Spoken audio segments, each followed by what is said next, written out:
So, hello everyone. Good morning, good afternoon. We are gonna start allowing people to join us. It's early here in Europe. Probably we have some people from the other side of the world, maybe in Thailand. So here we have some people already in our lobby. Thank you again for joining us.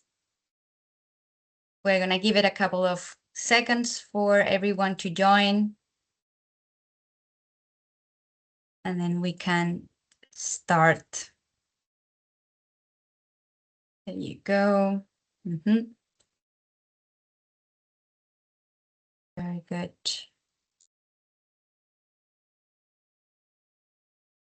Yes. Great. All right.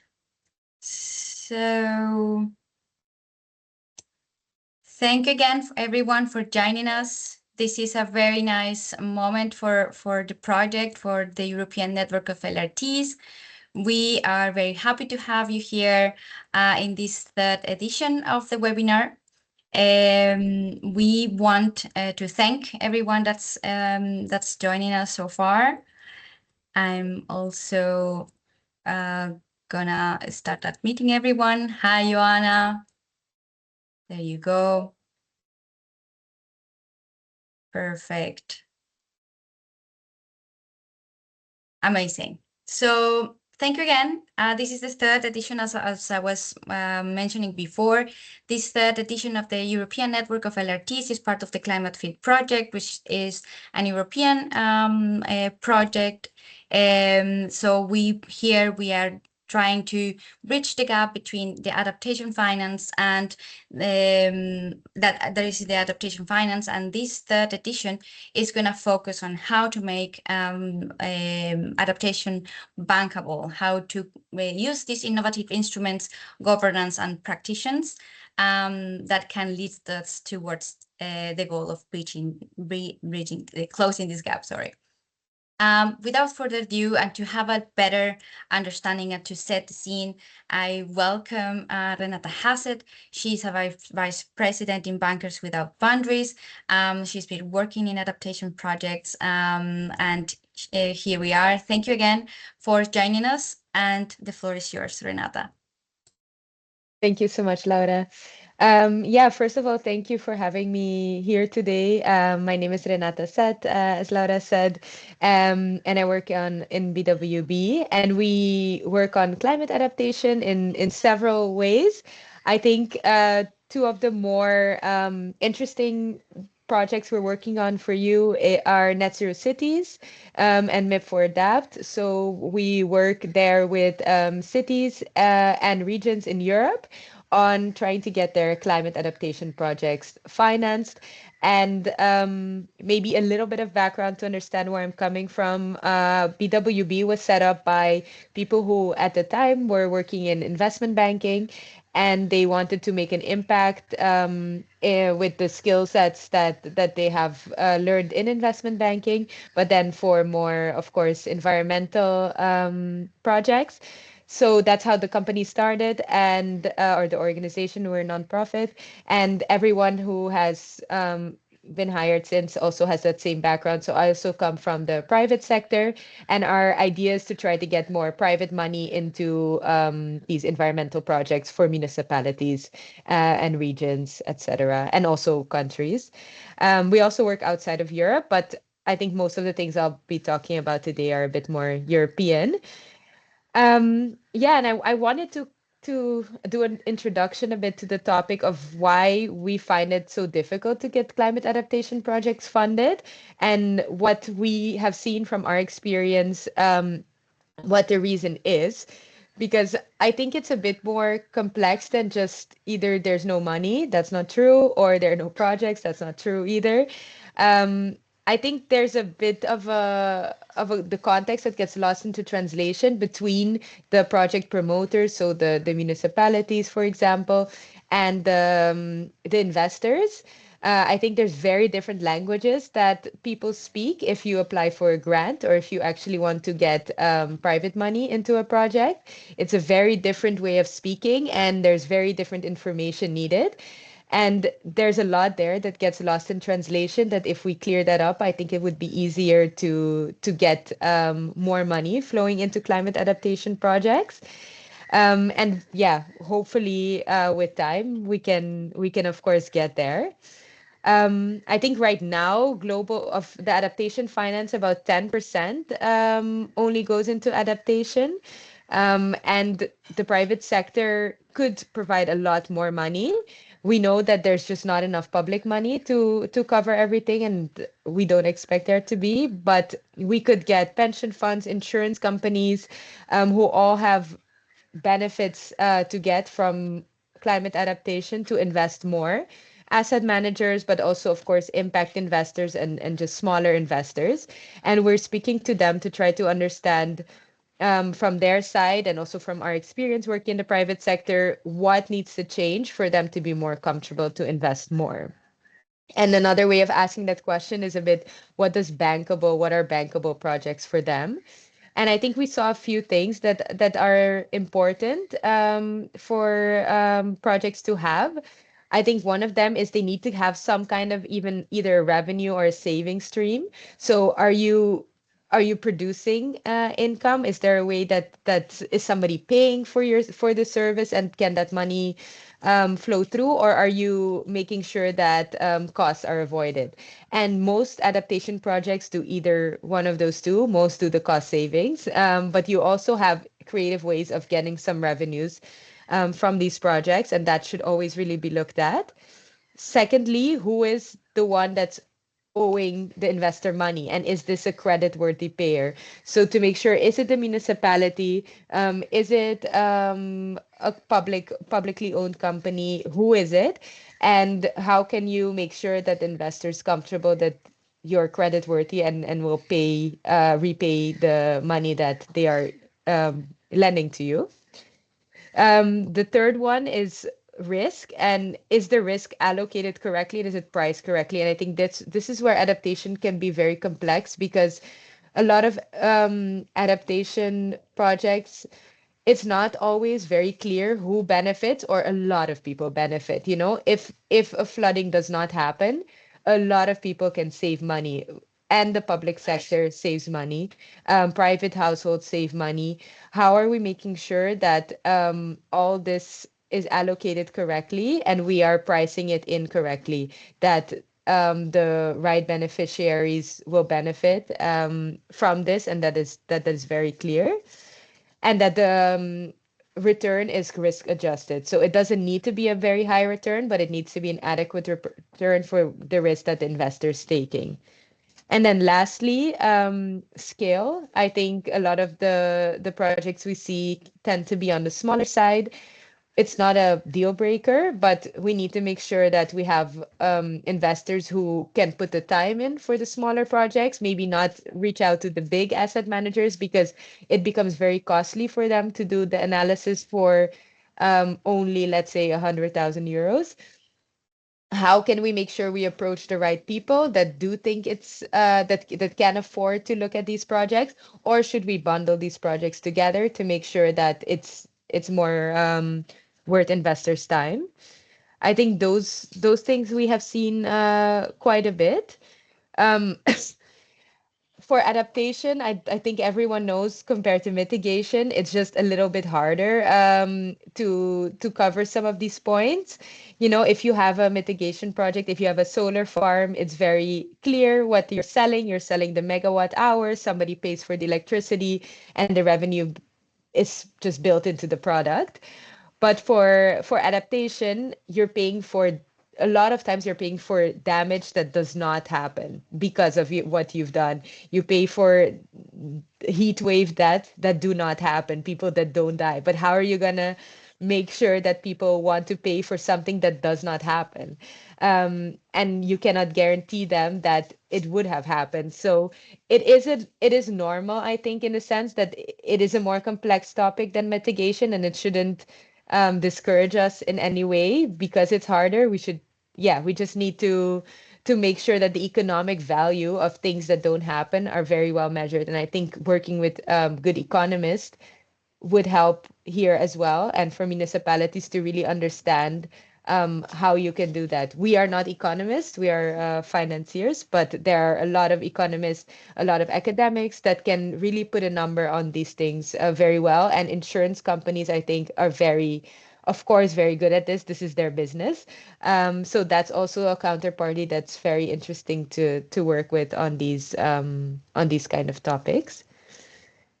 Um, I would say some barriers maybe to address that we have also seen a bit. I think one is very related to what I was just saying is data. We need the data to be able to prove what the worthiness and the value of the projects. And we just don't have the data a lot of the times. And we see that we're talking to municipalities and they say, oh, I have this really good project. Can you find an investor for it? Um, but they ask this almost too soon in the project. I would say we cannot approach investors without having something to show them. And I think that's something a lot of times is data, is to be able to prove what we're asking is worth it. And I think if we put some more time into collecting the data, even though it is of course it can be quite a burden on smaller teams in smaller regions, it is really worth it because people just want proof, especially if you're going to put money to it. So I think a data gap needs to be addressed. That's very important. The second is an incentive gap. To try to de-risk some of these projects is really important as well, to see can we use public money to de-risk a project, because as I was saying, investors want a risk-adjusted return, so they don't need to have a very high return if the risk to them is not very high. But how can you make sure the risk to them is not very high is maybe if the municipality or maybe even big European institutions, there are some cities that we know that have fund structures that have European money that has helped put up the fund and that can take some kind of first loss guarantees, so that for private investors, the risk that they're taking is slightly lower and the return they're expecting is slightly lower and it becomes an affordable project. I think those things would really help a lot. And those are really the things that we also see in both Net Zero Cities and MIP for Adapt. And we're really trying to explain this well to both the investors and to the project promoter side. We see that the increase for questions from the investor side on adaptation has been increasing a lot in the last years. It's become more and more important, but it's also for them to understand what does it mean and what can we expect from a climate adaptation project. So it's definitely a learning from both sides of the spectrum. But yeah, I think to also end on a very positive note, there's a lot of requests that we're getting from, do you have projects that are ready and that have the data and that have the information that we can analyze, because we have money that we want to allocate. And from our climate budgets, which we all know the climate budgets for climate investments have been increasing a lot in asset managers, pension funds, banks, even CSR budgets for corporates in the last years. It's become a more important topic. Climate adaptation has also become more important. So we definitely see that there's a lot more willingness and a lot more potential if we just find the right match between the projects and the investors. So I think today we will learn a lot more also about what cities are doing, what and what regions are doing, and how they are working on their projects, and hopefully trying to understand the steps that need to be taken to get more and more money moving in the coming years. But yeah, that was a bit of a starting monologue for the session, and yeah, I hope everyone, and including myself, will learn a lot more today. Thank you very much, Renata. I guess this is a great introduction for the topic of today. We appreciate very much the experience that VWV is bringing also, because I guess from what we've been hearing from other scenarios or other conferences, for example, last 2 weeks ago, we were also in Eurespo, and this was also a big topic. It's kind of like the big question was, who is paying, who really is addressing the risk, who is really sharing the data. So this is a great opportunity to keep on the kind of like digging into these questions, digging into this kind of like key discussions that also public authorities want to learn a little bit more. So thank you again.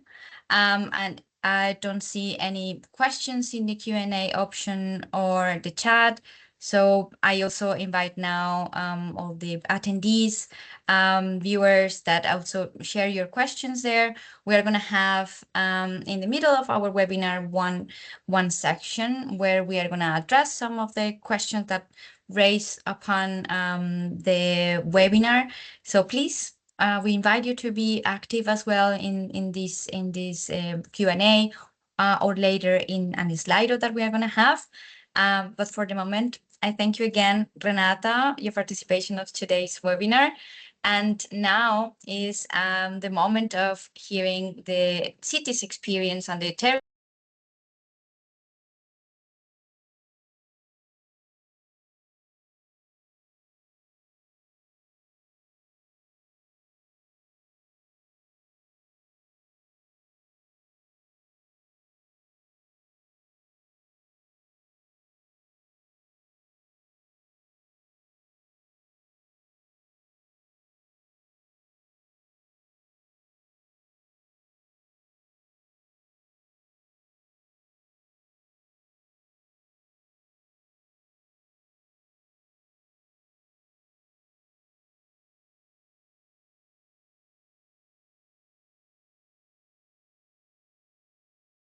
Oh my God, I'm so sorry. I had just a very, I don't know why I got muted. So I hope you heard a little bit of what I was inviting you to participate in the Q&A and the chat. So thank you also for flagging that I was having quite a boomer moment. So thank you again. So apparently, yeah, everyone got muted. So let me try to fix this. So Alexa, you are the one jumping next. Are you able to open your mic? I Perfect. think I am, and I think I put my background in the right direction. Please let me know if it's not. Yes, it is. Thank you. So thank you again. So what I was saying is that now we're going to hear from the cities that have participated so far in ClimateFit project, some of the key territories or the leader territories. Here we are going to hear from their experiences, their lessons learned into how to make these flagship projects that they've been doing. But for that, I give the floor to you, Alex. Thank you for taking the lead. So right now, the floor is yours. Thank you, Laura, for the introduction. So I'm really happy to be facilitating this first panel. So as you may have noticed on the agenda, the goal is to showcase the experience from the ClimateFit Leader Territories and also to feed the next Q&A session. So we will not be taking questions during the panel, but feel free to put the questions in the chat and we will get back to you on this later. So with me today, I have the 5 leader territories from ClimateFit. So thank you all again for participating in the session. So we have from Antwerp University Varnica Srivasta for the Flanders case study. I welcome also from Ambiente Italia, the facilitator from the Italian territories of ClimateFit, Jacopo Conti, and especially for the Brescia case study. With us is also, I think, Vlasta Klimej from the mayor of the Selnica Bravi Lead Territories, and also from the Energy and Climate Agency of Podravë. I also have Emma Grevel-Dinger from Strasbourg Municipality as well. And finally, Loredana Razali from the Institute of Research for Circular Economy and Environment, Ernest Lupan from Romanian territory of Alba Iulia. So I'm sorry if I made some mistake with the name. Please feel free to correct me while you will be taking the floor. Again, I thank you all for being present today, and I would have the first round of questions that I want to ask to all of you on the rapid presentation of your territory and your flagship project specifically. So we have a good opportunity to look at an actual project from the ClimateFit activities. From like we started 3 years ago, so it's quite a long run on that.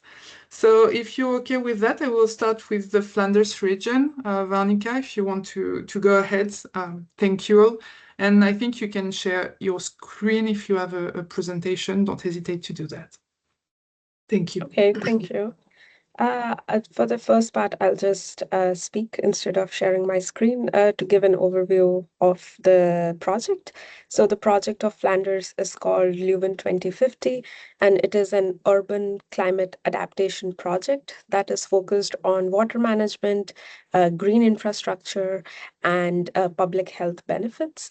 So it's located in a small city in Belgium that some of you might have heard of called Leuven. And within Leuven, the main climate risks that we have identified and this project would deal with is flooding, extreme heat, and also the fact that the cost of inaction would reach around 380 million. So if we don't do anything, that's how much it would cost us to because of these climate risks. The solutions, of course, that the city and Flanders has identified is through nature-based solutions. So we are looking at initiatives like porous pavements, rain gardens, urban greening initiatives, green roofs, etc.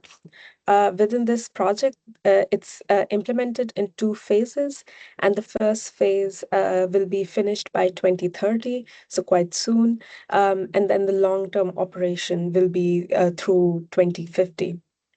The main core benefits that we have identified are, of course, flood damage reduction, but also the increase in health that comes with more green space access, the fact that all of this greening would also lead to the reduction of urban heat island effects, cooling effects, etc. Over 25 years, the economic costs that we have identified are just below 160 million euros, but the economic benefits are more than 200 million euros. So this really identifies the need for the implementation of this project.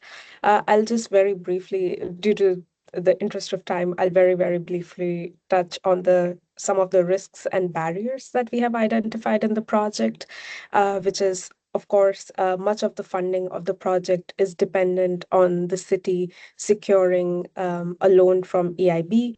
So if that loan is not secured, a lot of the funding also falls apart.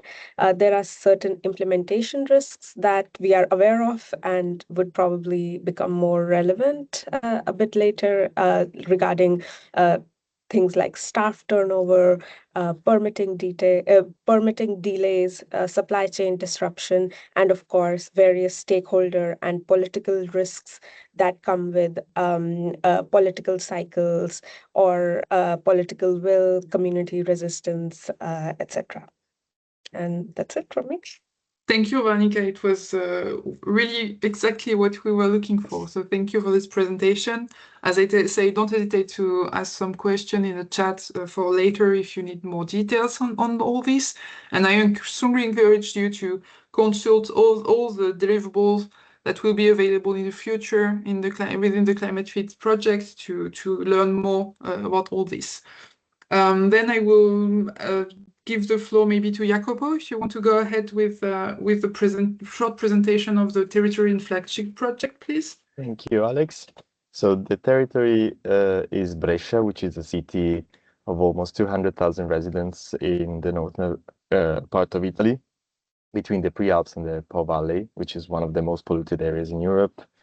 And in addition to that, of course, Brescia has faced increasingly severe climate trends, such as the heat wave that is impacting most of Europe in the last weeks.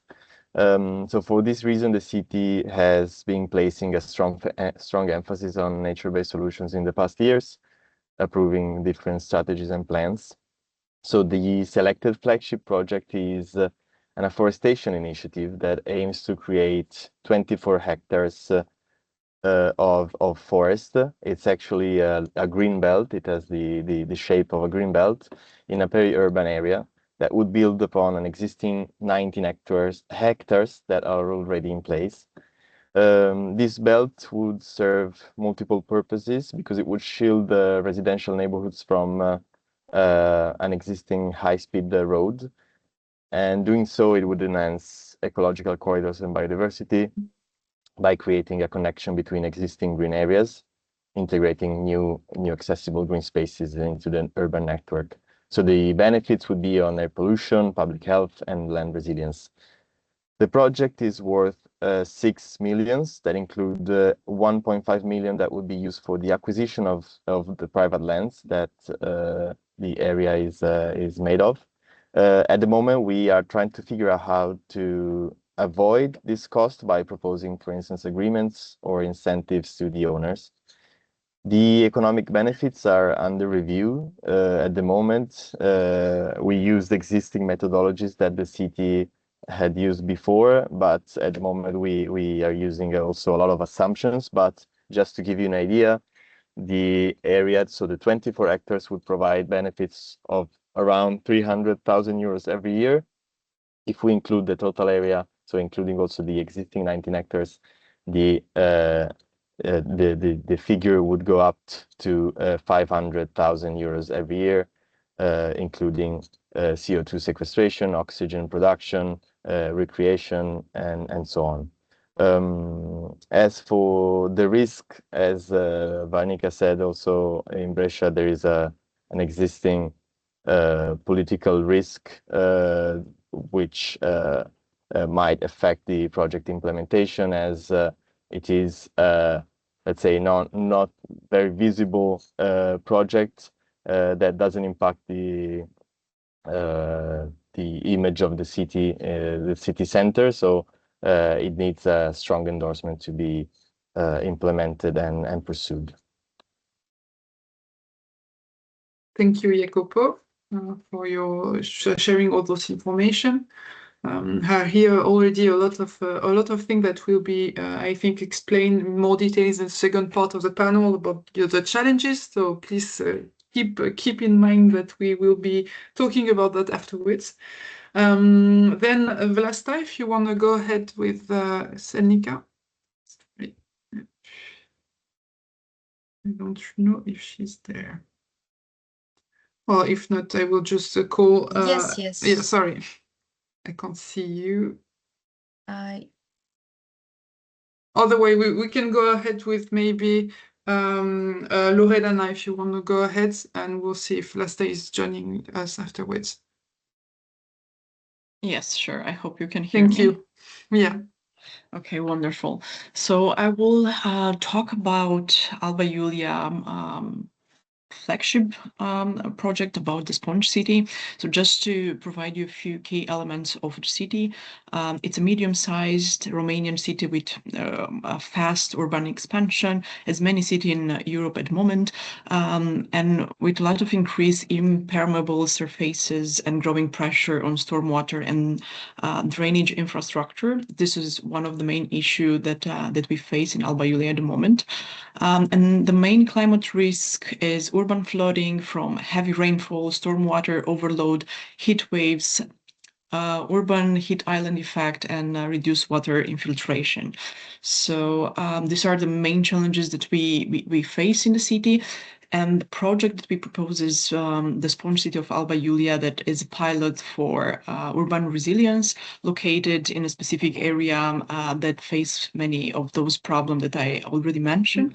It uses the blue-green infrastructure and nature-based solution to absorb, retain, infiltrate, and reuse stormwater while also cooling the urban environment. And the quality that improved this pilot, it's about 3,000, 5,000 of residents.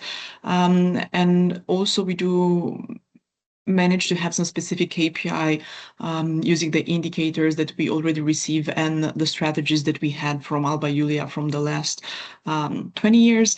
We can increase with this pilot 40% of the infiltration rate. And I think it's quite important to mention that. The cost, so we do have permeable pavement, rainwater retention basins that can help us to implement the sponge city, then the green infiltration drainage system that we can use, green areas, and also connection with smart city and with indicators that we have. And the cost for the pilots, it's around 1 million. And there's a big possibility to scale it up to 12, 13 millions in order to have around the city more pilots like this. And I think, yeah, just for the moment, I was already thinking about the challenges, but I'm keeping it for later. Thank you for listening. Yeah, thank you, Loredana. Laura, do we have news from Vlasta? I see that she had a technical problem. Yeah, not yet, but maybe you can continue. Yeah, we'll continue with let me check. Emma, yeah, sorry, Emma from Strasbourg. If you want to go ahead, I think you have a presentation on your side, right? Yeah, but since nobody shared anything, I think I can also just do it orally. Go ahead. Feel free to do what you want. Yeah, perfect. So hello, everybody, and thank you for having me today. I will be representing the Strasbourg Climate Agency, and I will present the territory first, which is the Eurometropolis of Strasbourg. It's a municipality that comprises 33 municipalities, the biggest of which being Strasbourg. It's a highly densely populated area, has more than 500,000 inhabitants. And the territory is facing two main climate risks that are first, as many other territories before said, extreme heat. We're expecting to have an increased frequency and severity of heat waves on the territory. And this became particularly concrete last week with particularly strong heat waves, with the hottest ever recorded days in France. And this specifically on the territory is aggravated by the extremely dense and urbanized nature of Strasbourg, which is responsible for a strong urban heat island effect. And the second risk is floodings, because we're expecting to have increased risk of heavy rainfall events. And since the territory is very impermeable, this can lead to floods that will be damaging infrastructures and assets. Regarding the flagship project specifically, we chose a park project, which is called the Petit Rhin Park. It's constructed on an old industrial brownfield, and it's part of a larger scale urban development project, which is consisting of many new buildings, commercial facilities, also leisure spaces, and it's expected to attract many visitors and to create economic opportunities. The park is, of course, contributing to fight against the two main climate risks that I talked about. Obviously, extreme heat, because it creates cool and green spaces in the city, and also limits flooding since it's removing impermeable space to create permeable ones. In addition to this adaptation benefits, the park also has many co-benefits, as it enhances the attractivity of the neighborhood, contributes to biodiversity preservation, carbon storage, and also contributes to better health and quality of life for inhabitants. Regarding the costs of the park, over 25 years, it's estimated to be 12.85 million euros, while the estimated benefits still over 25 years are 13.33 million euros, so it's slightly above. And the park is expected to capture private financing through carbon credits. and the credits are certified by a national label, and they're regularly audited, and this allows to create trust and reliability, for potential investors. Thank you, Emma. Thank you very much. I think last time, I saw you. Did you arrive, and can you go ahead? Yeah, thank you. I had Thank some you. problem with the Teams, so I'm here. Yeah, just maybe to give you a quick short overview of where we are at. So we started the panel with an overview of each territory and the flagship project. So if you want to go ahead, please, I'm giving you the floor. Yeah, thank you very much. I was able to hear, so thank you. Yes, we are working on the Selnica case. So where the sports hall it's meant to be built. So we are talking about the hall that is really resilient, adapted to the all different risks and vulnerability that we have identified. So very healthy building, ecological. So all the best standards, and as a expert said, it is the building that should be a showcase for what the buildings should look like in the future. So, and it is purpose, of course, sports hall, but it's also meant to be as a part of the societal space for cooling. So in case of the heat wave, so that the people can go there, they can have all these facilities. But the problem is that we are for a small municipality, and the 4 million euros is quite high for the budget. So we are not able to get all the debts and related to the money from the bank. So we are trying to combine and blend the finances. The most important, of course, is there will be a public part, but we are also looking at the public-private partnership contracting, especially for the investments related to the energy supply and ventilation, cooling, and heating. But so we already found this model, and it's acceptable, and it will go on. And now we're still missing some money, and we were discussing about the crowdfunding, but we know that we can get only a small portion of it. And now we are discussing about organizing the purpose vehicle company, so the specific company where all the investments could join. So we are running around this, talking to different stakeholders, and here we are. Thank you, Vlasta. Thank you very much, all. I will jump onto the second question, which was about the challenges and lessons you faced building this investment project and this flagship project. I will start. Maybe we will go in another order, just to make sure that everyone is awake and attentive. If you want to go ahead, maybe Loredana, if you want to jump on the challenges, since you almost you were ready for it earlier. Yes, thank you so much. So one of the main challenges was to translate this climate adaptation project with public benefits, with strong public benefits, actually, into an investment concept that it is also understandable and attractive for financial actors. So we do know for sure, and what's easy to find, what are the values for the society, that we can reduce flood risk, lower the pressure on the drainage system, cooling, biodiversity, public health. So many things that we can measure and we can see on the public with this kind of project. But many of these benefits, when we tried to translate it into an investment concept, they are not directly revenue streams. So this was a bit of challenge to move or to think from this poor technical project description to a financial logic-based, to think about the co-benefits about the costs, about the shared risk, the long-term scalability, and so on.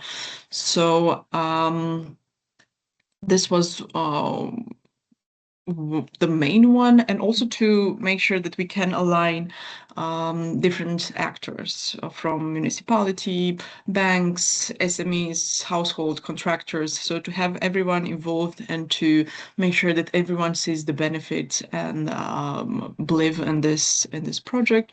And also some key lesson, actually one that I want to share that includes more, let's put it this way, is that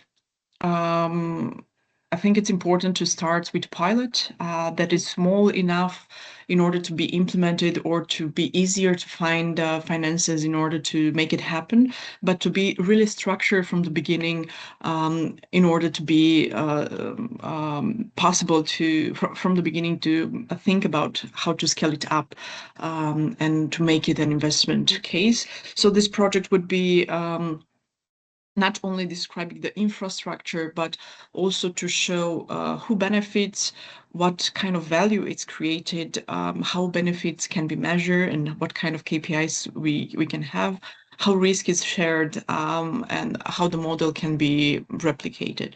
So I do think for adaptation project, bankability depends less on direct revenues and more on credible evidence, measurable co-benefits, avoided cost, and strong public-private cooperation.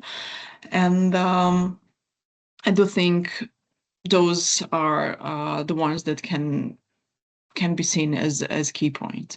Yeah, this is what I have in mind. And thank you. Thank you. That was really, really clear. I think the question of the evidence and the co-benefits measurement is key in making those projects feasible. So thank you very much for putting that on today on this floor. If I can ask maybe Varnika to go ahead afterwards of Flanders. Actually, Flanders's experience was also quite similar to what Loredana just spoke about in Alba Iulia, which is that we faced one of the biggest challenges that we faced was to both identify and quantify benefits as well as revenue streams within the project. And then the other issue, of course, was to identify the most appropriate financing mechanisms that help us move beyond the traditional public funding and financing model. So relying less on taxes, on grants to finance this project. For this, to mitigate these big challenges, we have also been trying to rely more on the LRT that we have already set up so that we can organize workshops to reflect on these issues together with different types of stakeholders. We have also been having discussions with private stakeholders who would, so that we can get their perspective on this project, for example, with banks, insurance companies, and getting their perspectives on their willingness to invest in climate adaptation projects like the one in Leuven, and under which conditions would they or would they not participate. And these are just some of the challenges that we faced and how we are kind of mitigating them through discussions, through stakeholder consultations, and trying to diversify the benefits and the revenue streams. Thank you, Varnika, for this for adding to Alba Iulia experience as well, because I think we will have like probably the same challenges, but maybe a few ways of facing them that are interesting and should be shared today. Can you go next, maybe Jacopo?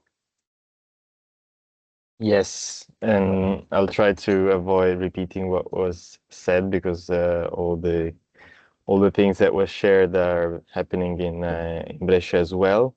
But the main challenge that I can speak about was how to extract the financial benefits from a green infrastructure as well as a clear revenue stream. We have been exploring different solutions such as carbon credits, the payment for ecosystem services and social bonds.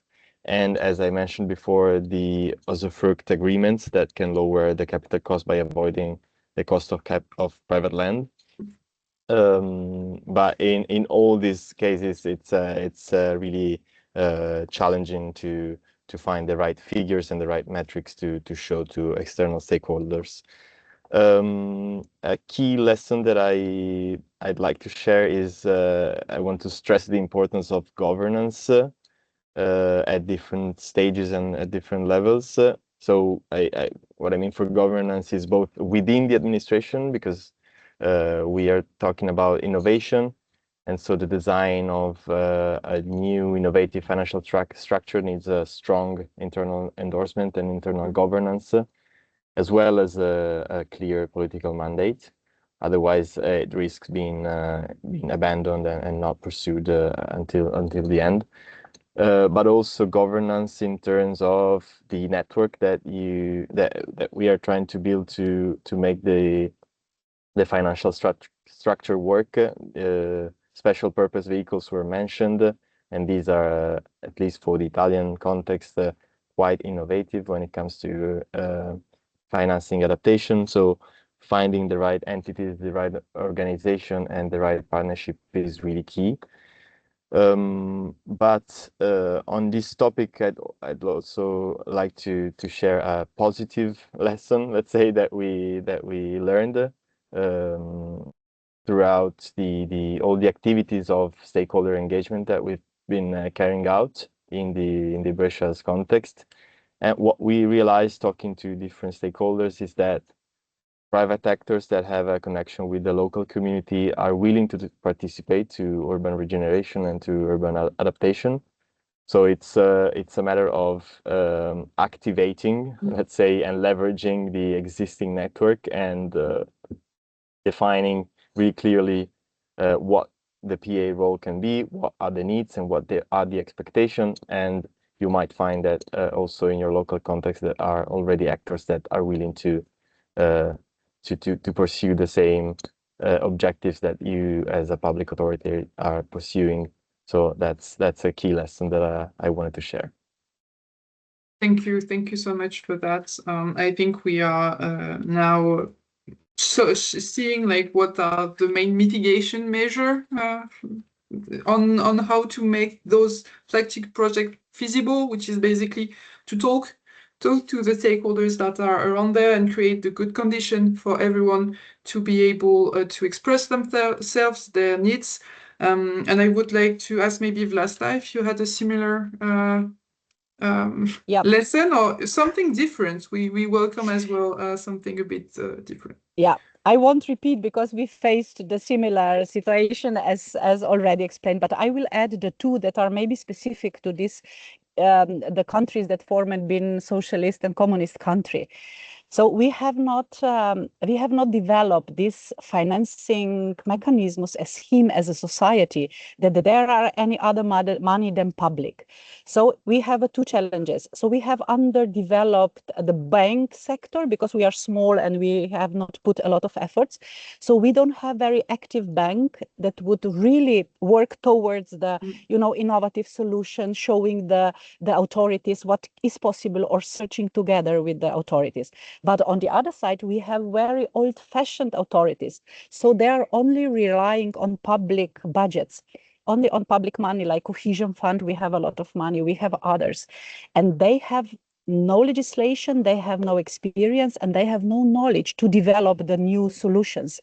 So we have really worked a lot on this learning, teaching, and exploring this concept.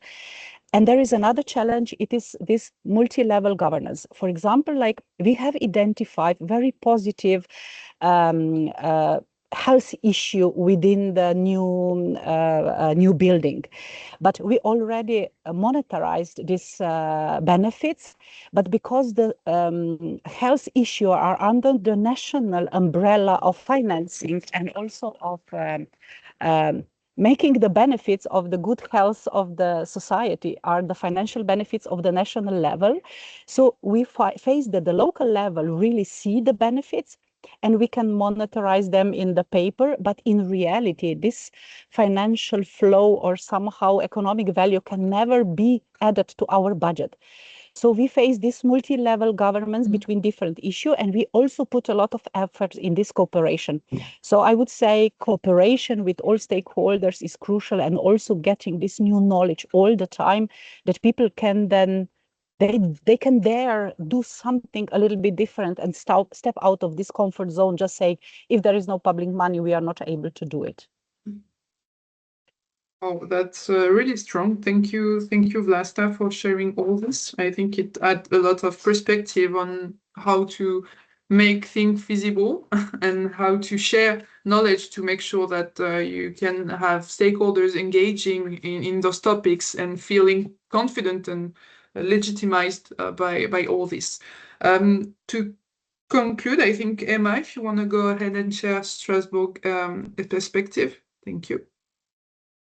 We actually have a lot of common points with everything that the other territories shared, so I'm not going to repeat everything that was said with cost-benefit analysis and the needed expertise on financial modeling. So I will just skip that and maybe focus on what is specific to the territory of the Strasbourg metropolis. So what we noticed is that in France, the context for public-private partnerships is very well regulated, and it does not allow for that much flexibility in terms of innovation. And this is especially true for financing.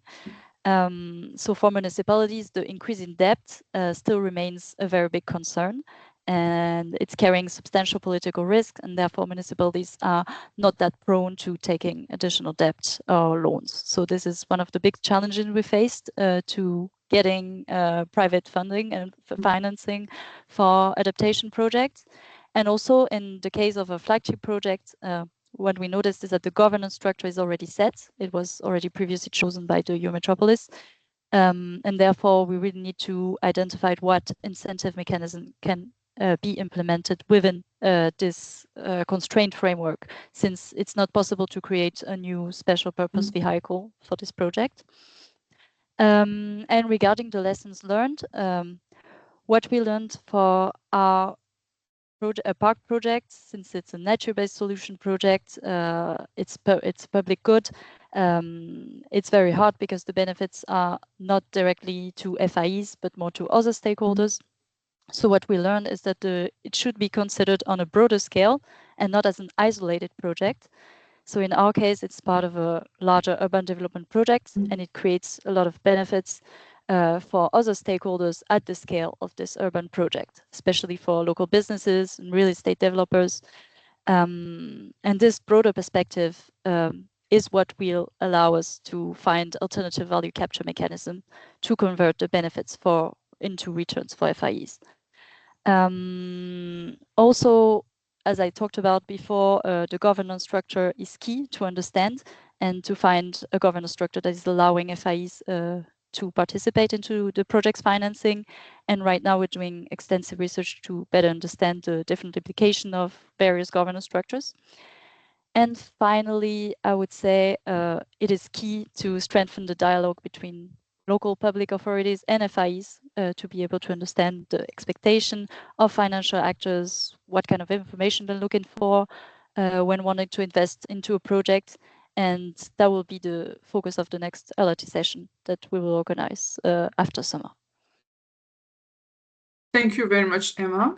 Thank you all for participating in this panel. Maybe a few words of closure before I give the floor to Laura and Marcel. From the main challenges that we had here is basically on identifying and measuring the co-benefits to have like this kind of financial knowledge and make sure that you have a good comprehension of the financial models and the limits and constraint of the frame that you are into. So that would be like the main challenge to address. Also, how to talk to the private sector in particular, but in a broader light, more like how to make sure that the governance structure allows all those new actors to go to the table and give their opinion to make sure that you find the right entries to create a dialogue. And I think basically the one that you might have not been shared by everyone, but I think the one from the Brescia case study is strong, actually. The fact that the FIs with the connection to the local communities can embark those stakeholders by leveraging the existing networks is quite a strong lesson that I think we can share and we can keep in mind for the rest of the project. So I'm closing this panel here. Thank you again all, and well, we will see if the Q&A provides you with some more challenging questions. Thank you. Thank you, Alexa, and thank you everyone as well. Thank you for all your insights. I guess this brings a very clear idea of what these flagship projects are now and what are they facing and the lessons learned. It's very interesting to me that we all share some kind of like challenges, but it's also good to hear other experiences also, because we have different territories, different governance in territories and different backgrounds. So this space is also to learn from each other. So I'm very glad that we are having this opportunity. So I would like to get also the audience involved now. So we are very happy to hear your questions. We are happy to like that you are also here. But kind of like to incentivize and maybe to break the ice, because I know that sometimes it's quite scary. Kind of like bring it your own questions. We prepared a Slido where we would like you to participate. So please scan the QR code or putting, I'm gonna put maybe the link in the chat just in case it's easier and more comfortable for you. So we'll give you some time to just log in, and you can also then we can start the Slido.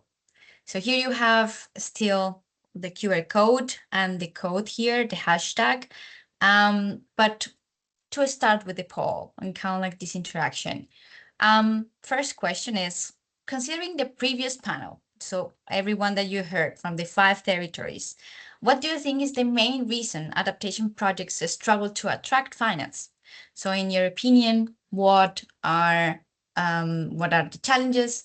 So we invite you to log in. Also, we are still maybe waiting for some attendance here as well. So you can scan the QR code and you can just start putting your ideas.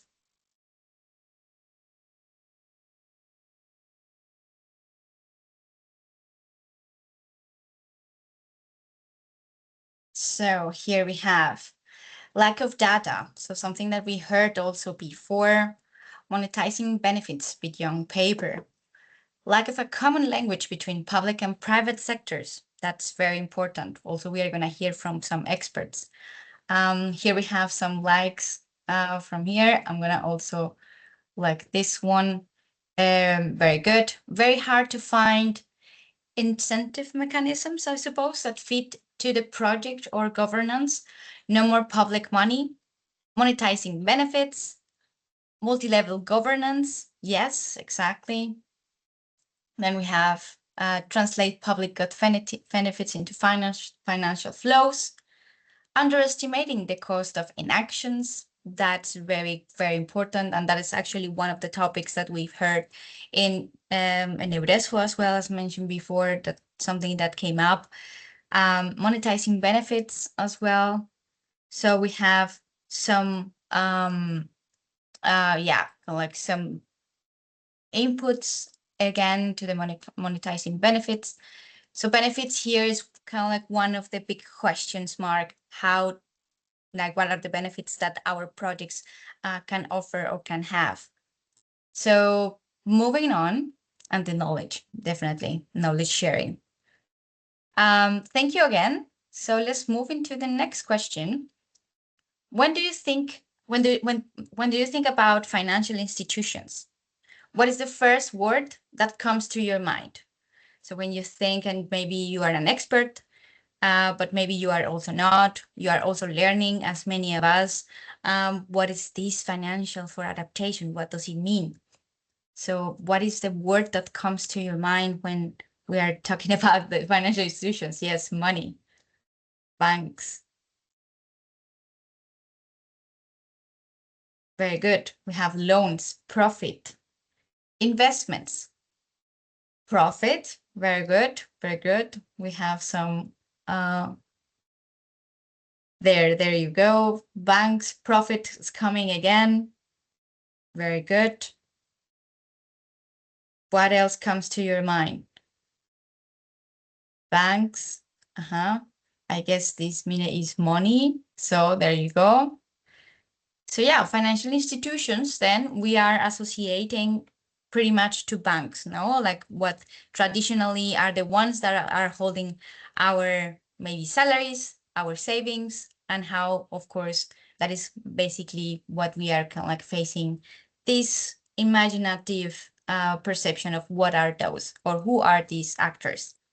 And finally, what type of support would be the most helpful to your organization, or if you are a public authority, to make adaptation projects more bankable? We have here some options.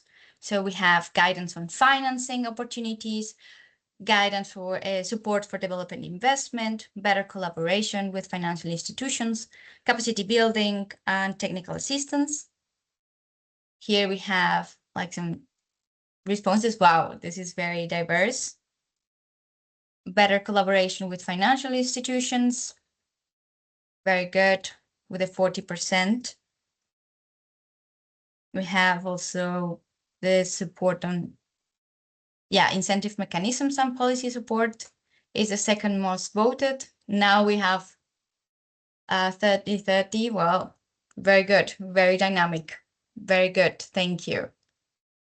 So definitely incentive mechanisms, benefits, and kind of like to understand a little bit more how does this work is kind of like one of the key topics. So thank you again for the participation in this poll.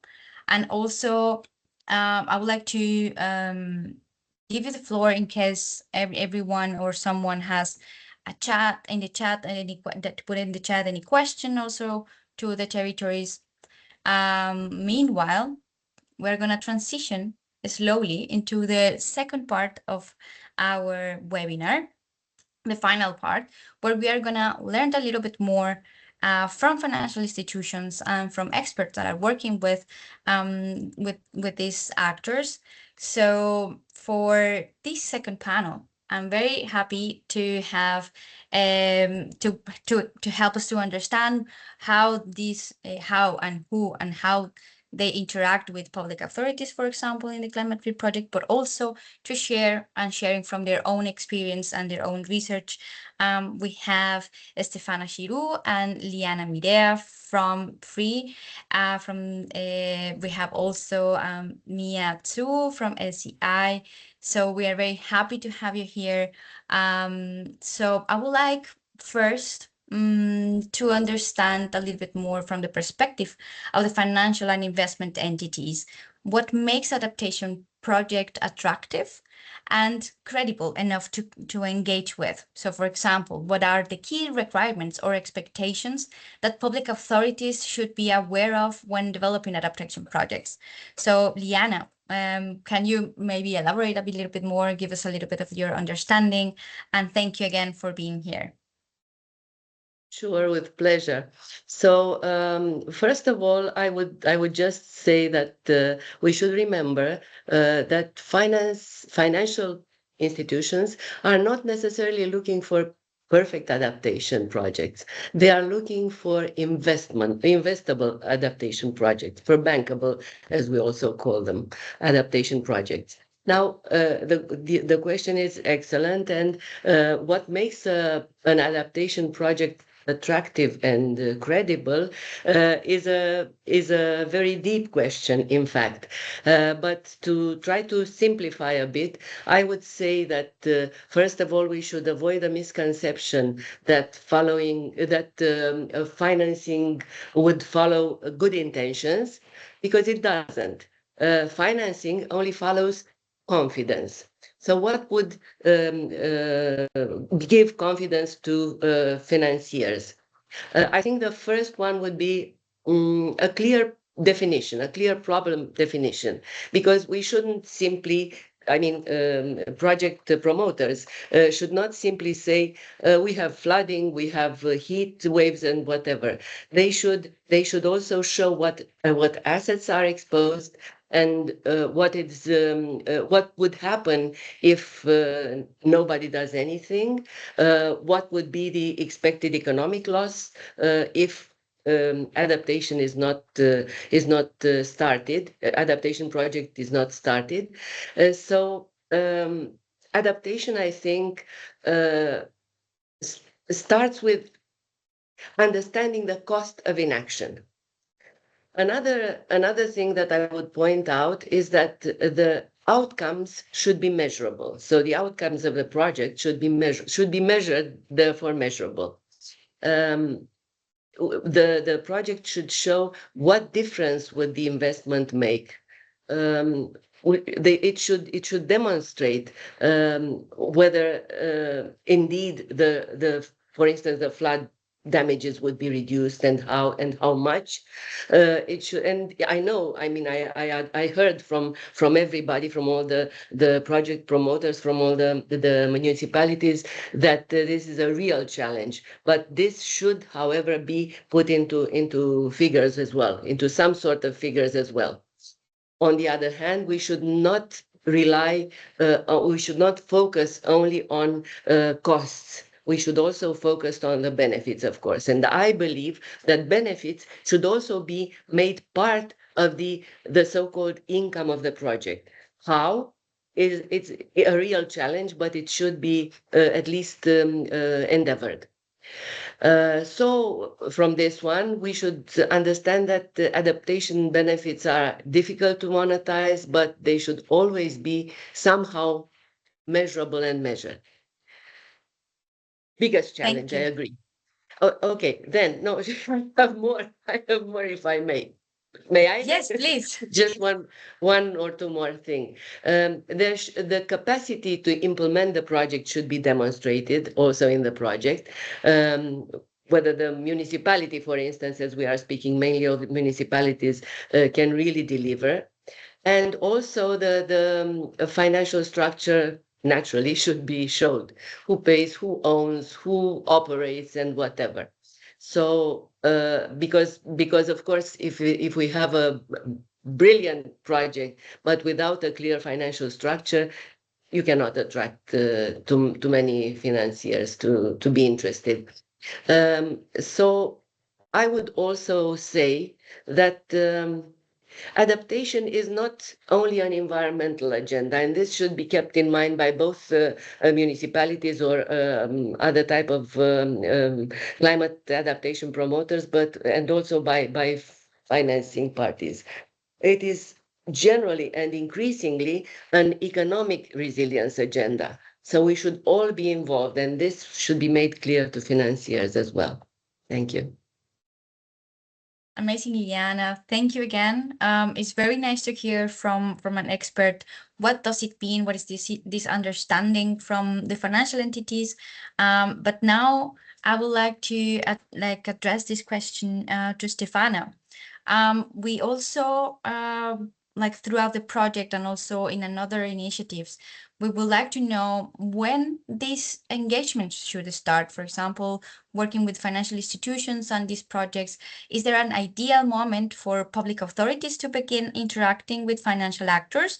And what are the most common mistakes that maybe they should avoid? Thank you for allowing us to join this webinar. To answer shortly, FIEs should be involved as early as possible. It doesn't necessarily mean presenting them with a clear and definite project in the beginning, but connections should start as early as possible. From the perspective of a financing entity, the moment of interest comes when the project has been clearly structured. That's from our own experience. Structured as in having a clear governance, a clear delivery to the public.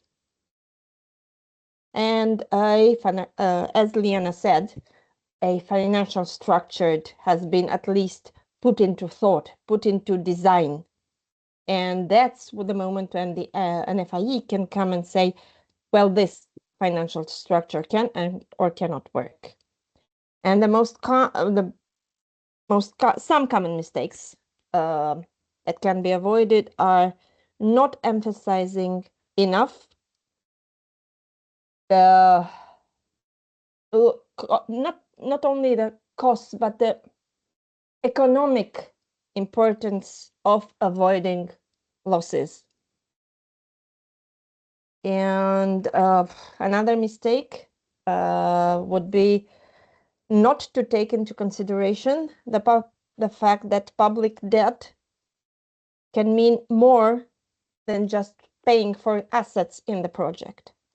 Public funds can be used to reduce the risk of the project instead through innovative concepts.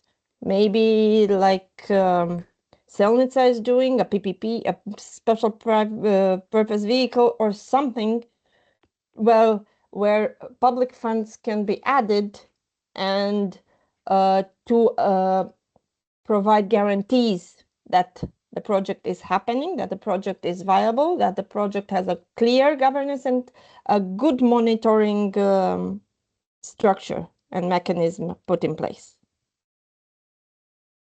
Great. Thank you. Thank you, Stefana, please. And I would say that if the public authorities is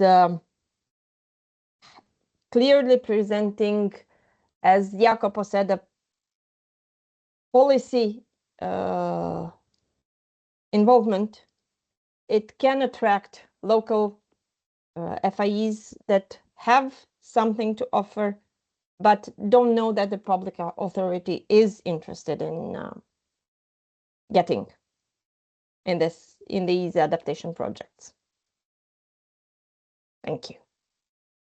Great, thank you, Stefana. That is actually very, very in line also what Renata was saying at the beginning, kind of like to have these streamlines kind of like clear for FIEs to know where exactly what to look at. So I hear also the message for the ones that we are not much involved in the FIEs world. So start preparing your ideas, present them, engage with FIEs from the beginning. So that's the message that I'm hearing right now. But right now, I would like to move a little bit into these incentives that we've been hearing across the webinar. And for that, we have also Mia from the Stockholm Institute. So Mia, thank you again for joining us. Your participation is very, very, very nice to have you here. So Mia, could you explain a little bit more for the ones that we don't know much? What does it mean, or what are these incentives mechanisms in the context of finance or adaptation finance? So how can these mechanisms help to create opportunities and collaboration between the public authorities and these financial actors? Thank you, Laura. It's very nice of you. It's very nice introduction, and it's very, very nice to be here. Just to be short, like I think Liana and Stefana also mentioned about what kind of adaptation project are attractive for financing sector, and then it's based on bankability criteria or investable criteria. So I think there's a gap between the project is designed by public sector and then what's bankable from private sector. And the incentive mechanism is used to match this gap, to bridge this gap. So in this way, private sector can basically just invest on this project. And then I think two speakers already touched upon that, what kind of project is bankable and investable. So as Diana mentioned, the project should have impact and also the capacity to implement. And also the core things it will be the project should be able to generate some return. Or at least the city governance shows your credit worthiness, have a very good credit rating. So all of this are bankable project, what's a bankable criteria from private sector. So if we can think it from the bankable project as a starting point, and then we reverse back. So what's the incentive mechanism? There are two categories. One is financial incentives, and it includes tax reduction or subsidies. So in this way, incentivize private sector to put money in to invest in adaptation project in the city. And the other way is non-financial incentive, basically build up city government's capacity to design this kind of project. Also, for example, adaptation. A lot of impact from adaptation projects not monetized, as mentioned before, right? But I think there are so many methodology out there to quantify the adaptation impact. And can we use this can we connect with university and showcase so what's a quantitative impact of those social impact or environmental impact? And then this, in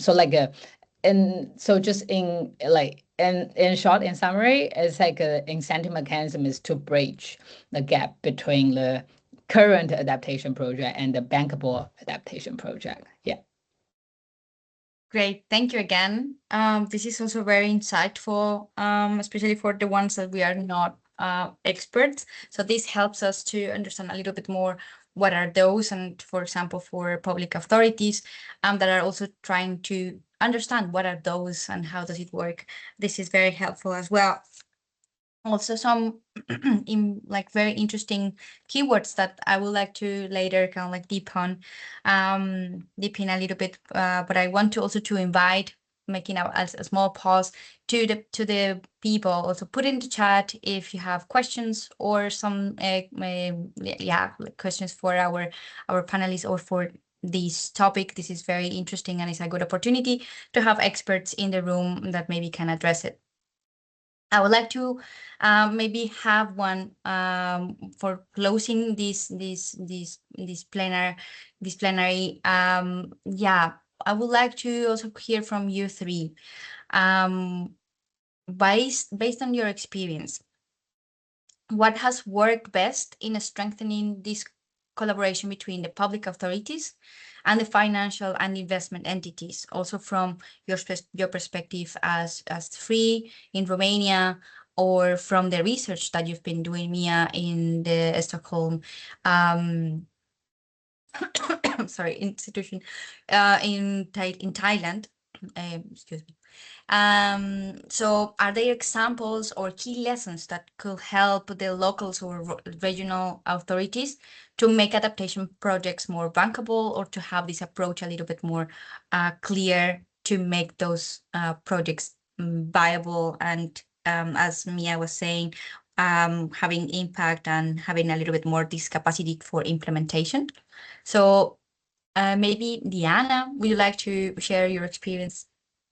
With pleasure, sure. I was thinking that anyway, this is the topic, the general topic of this webinar would be LRTs, actually European LRTs, which means local resilience task forces. So from this point of view, I think the most successful, I mean, from my experience, the most successful projects are the ones that are developed through partnerships rather than isolation. So public authorities understand the local needs, while financial institutions understand the financial needs, and the risk. So bringing those two perspectives together from the start, or as early as possible, let's not say from the start, might lead to much stronger projects. And if we are speaking of lessons, I think participants, stakeholders should think beyond individual projects. Renata in the beginning was speaking about bundling adaptation projects and bundling financial measures, financial instruments. This might be a more attractive thing for a financial institution. Anyway, ultimately, bankability is not showing what a project that the project addresses climate risks, but that it delivers very long-term economic and social value. And this, I believe, financial institutions are more and more aware of. So this might be strengthening for the future collaboration between the promoters of the adaptation projects and the ones that are willing to finance them. Thank you. Amazing, thank you. Yes, indeed. So partnerships is one thing that definitely we can definitely promote, but also with what we've been hearing throughout the day, would be very nice to move forward, understanding each other's language, right? Stefana, please. To complement what Liana said, bringing this partnership, this collaboration would enable PEAs mainly to understand that financing is not the final step in any project, but delivering economic results that stay for long term. And the project brings back loss avoidance and good benefits for the whole society. Thank you. Great, thank you. Definitely. So that's also an important message. Financial financing is not the final step. So implementation and the maintenance, no, the long term. If we want these adaptations projects to be effective, the long term should also be there in the scope. So Mia, from your perspective and your experience also with these incentive mechanisms, what could be this linked and this collaboration that makes strength these relationships? Yeah, thank you. I think first of all, partnership, and it's a really important point. And also I think bringing all the partners on board is to design a really good project, right? Project design. And designing a project funded by public financing is different from designing project funded by private financing. It requires different kind of skill set. So, and I would say I see there's a challenge in here is just to do something new, because it's a new thing to do, but incentive mechanism is one of the a support the government can think about, because the PA can think about, and to see what kind of incentive would be attractive, what kind of incentive the PA can actually launch to make the project designed in a more attractive way. And I think also because our deliverable has finished last year, and we turn them into an interactive website. So so basically the logic is you put into the basic information of your project, then the website will recommend you suitable incentive for your project. So if anyone from PA hears, or any partner from any institution, organization are interested in this website or research work, feel free to reach out to me. Yeah. Amazing. Thank you, Mia. If you have the chance, you can also post it in the chat later. So like this, all the participants can explore a little bit more this opportunity. And this one of the inputs and one of the outputs of the ClimateFit project. Thank you again. And I would like to again put the focus on the questions that maybe some people from the audience you can. I'm gonna allow everyone to unmute themselves. Like, let me just, yes, I'm gonna allow mix for everyone now. So also you can post it in the chat if you have a particular question or doubt or some even curiosity that you would like to ask anyone that has participated today. Please do so. We are very happy to hear from you. So please, if you have some questions, we're very open to answer. In the meantime, I'm also making one announcement, or this is kind of like one reminder. All of these webinars or these editions of these webinars are going to be posted into in our YouTube channel. We have a ClimateFit YouTube channel. You can also, if you haven't checked the previous editions, so you can just go here and this one, for example, that we're having today is going to be posted also in the YouTube channel. Also, our ClimateFit website is going to have all the outputs that we are going to, that we've been listening throughout all the webinars and the other interaction activities that the project is having. So, for example, the investment concepts handbook is going to be there. We are going to also promote what Mia was sharing with us, this website, where you can also check your incentive mechanisms, some tools that for public authorities and also financial institutions are interesting. So also, yeah, like follow us also in the LinkedIn platform where ClimateFit is posting all these different outputs that we want to share with the public. And I want to thank all our speakers. If you want to mention something, please open your mics.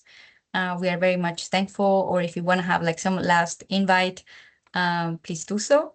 This is the moment. Share it with us, with the audience. This is going to be also public later. Great. Thank you again, and have a nice day. Have a safe, cool, like hopefully not as hot as we had these last days. And if there comes another heat wave, keep safe. Try to cool yourself down, and have a good rest of the summer. See you in the next edition. Thank you. Bye. Thank you, Laura. Thank Bye. you. Thank you. Bye bye. Thank you. Thanks a lot. Bye. Bye. Bye.